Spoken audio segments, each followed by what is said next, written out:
This is Carl Sherman, and you're watching Mighty Media TV.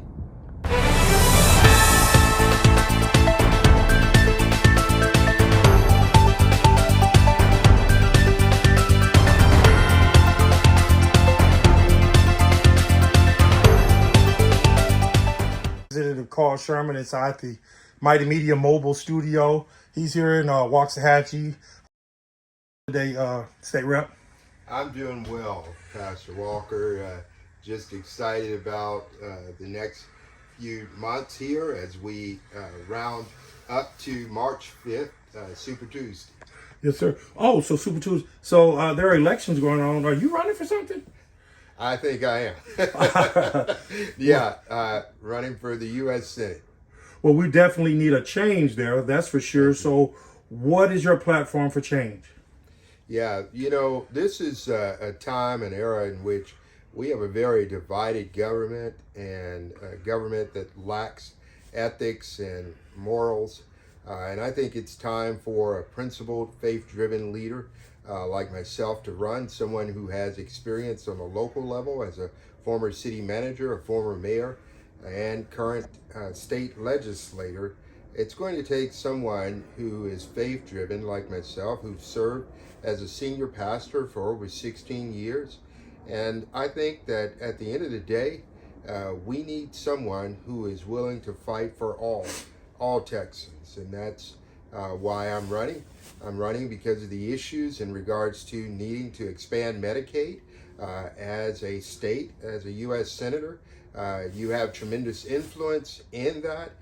Certainly the state has to determine whether they will do it or not, the state legislators.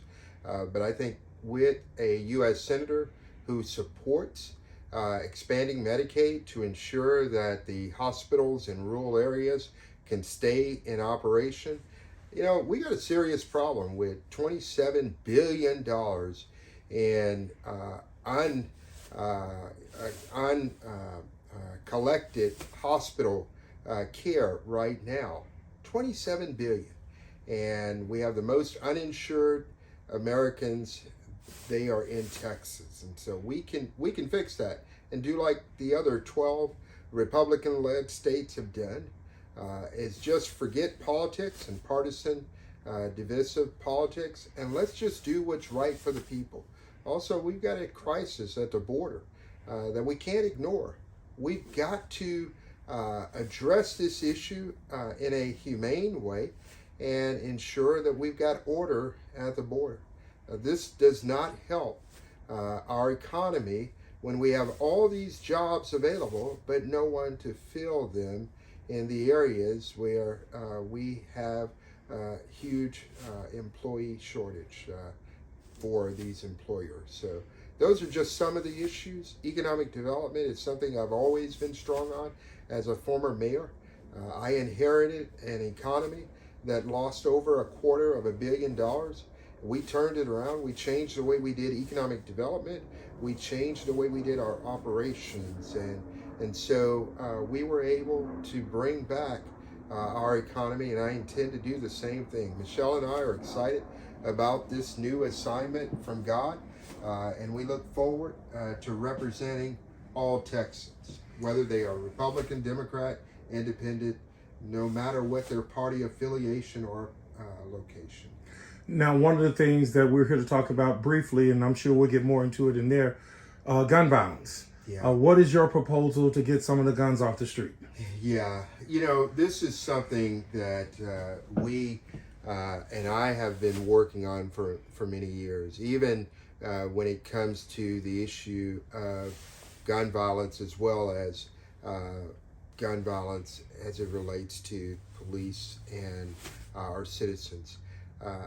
In the city of DeSoto, we became the first city in the nation to equip body cams on all of our police officers. That was something that I did as mayor. In working with, first I got a new city manager, and then we together hired a new police chief. And in 2011-2012 fiscal year, we equipped all of our police officers with body cams. That was way before Ferguson, Missouri with Michael Brown. and DeSoto led the way. Then I went on to become a state legislator as a member of the Texas House of Representatives. After George Floyd was killed, only two police reform bills were passed. One of them was the bill I authored, and another bill that I co-authored. And that was Bo's Law, named after Botham Jean, the 26-year-old African-American young man who was killed in his own apartment. He was an accountant for PwC. And this young man was actually slated to be the prime minister of his country. His mother is now a senator in his country. And Bo's Law, HB 929, was a bill that I authored that now requires every law enforcement agency that has body cams must activate their body cams upon interaction with the public, and they cannot deactivate them until the engagement is over. And so that is work that I've done on that end, and I intend to do the same thing in fighting to lower the gun violence issue that we have. Look, we need some sensible legislation. They say, the NRA says, the only thing that can stop a bad guy with a gun is a good guy with a gun. Well, that's insanity. That's what we've been doing. And we have more guns than Americans in this country. The only thing that can help to stop a bad guy with a gun is good legislation from sensible policymakers, like red flag laws, like having background checks, sensible background checks. Look, I did a town hall with school teachers after the Uvalde tragedy, and these are school teachers. Everybody does town halls with law enforcement officers and school administrators. I believe you needed to talk to the teachers.